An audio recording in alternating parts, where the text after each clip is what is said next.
Yasho Mzansi.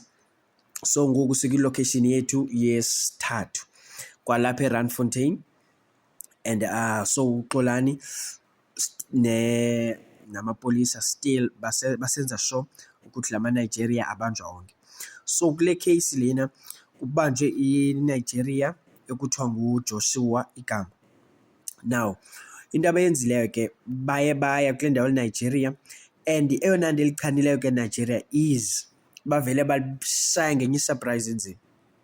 Bashaya ngenye isurprise kusho ukuthi eNigeria khange, and balibambe lisekoneni kwindawo apho khona lithengisa khona kulo i-drugs. And so bathe xa belibamba yo lavele lothuka, lavele athatha i-drugs eliziphethe ngesandla, lavele lazijula apha phansi kwemoto kanti seyiboniwe already. So bathe xa befika nje bengekathi kwawuthetha naye kwathiwa yintoni ubilahla apha phansi kwemoto, ilibele ukudukisa manje ijonga phezulu. Hayi no, ifuna bangajonga apha. Elinye ipolisa xa lifika xa lijonga, hayi man nazi man i-drugs apha, and ezi drugs into ezincinci ngathi ziipilisi. So sifike ke ezi drugs lapha phansi kwevili, fike sithathu.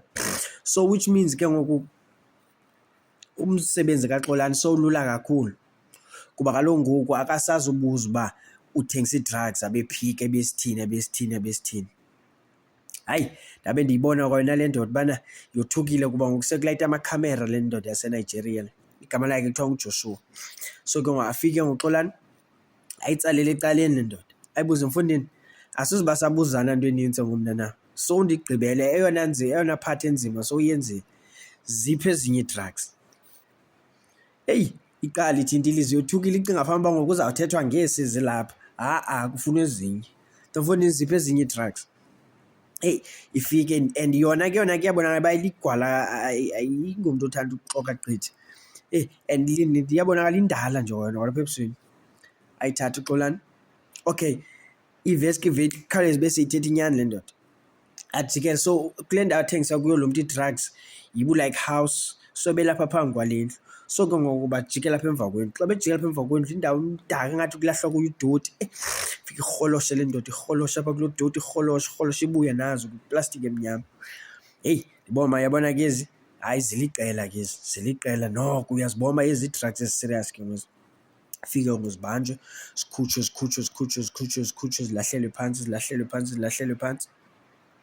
Then ke ngoku after zilahlelwe phantsi icinga fanuba kugqityiwe, uXolani ke abe seyibuza ke ngole ndoda ubana kutheni ithengisa ii-drugs, ibe seyisitsho uba hayi itsala kanzima, iyalamba, ayinamsebenzi, emsebenzini xa beyayisebenza kuyo igxothiwe. Abuze uXolani, apha amaphepha akho, ziphi iimpepha zakho ezithi bekumele bulapha wena. Heyi andiyibona ubana iyathinta ayivakali nalapha ekhamereni xa ithetha xa ibuzwa ngamaphepha. Uba ayivakali. So uXolani xa buva wakhawuleza wayiyeka naye loo ndaba ubana apha amaphepha ayo into ezinjalo. Waqomba okay ayondaba yam le, indaba kaHome Affairs. So ke ngoku into ava wayenza, khange futhi nalena i-episode ibisokolisa kakhulu. Uveske after loo nto waphinda wafuna ezinye ii-drugs futhi ngokusebhaqe ezi. Eyi caba ke ngoku le ndoda lena iyasho uba nozizo zokugqibela. So yona yave yakhupha abanye abangamaNigeria ebaziyo.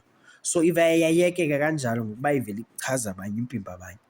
So ke ngoku wathathwa kwafotwa, ke ngoku wathathwa like ubungqina kwafotwa, wathatha le ndoda yofakwa phi evankini. Babe sekukhawulezwa ke ngoku leqwa ke ngoku kule location le ye-4 ke ngoku kwalapho kwakule ndawo yi-1. So make sure ukuze ungayiphosi lo location, make sure uyasubscribe guys, make sure usubscribe so that xa ndiposta ungaziphoswa.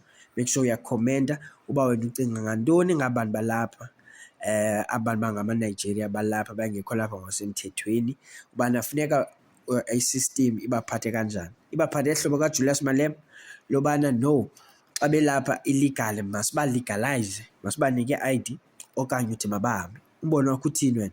So make sure uyasubscribe, make sure uyakhomenta, make sure uyashare le post nakoFacebook nakoTikTok ukuze nabanye bakwazi ubukela. So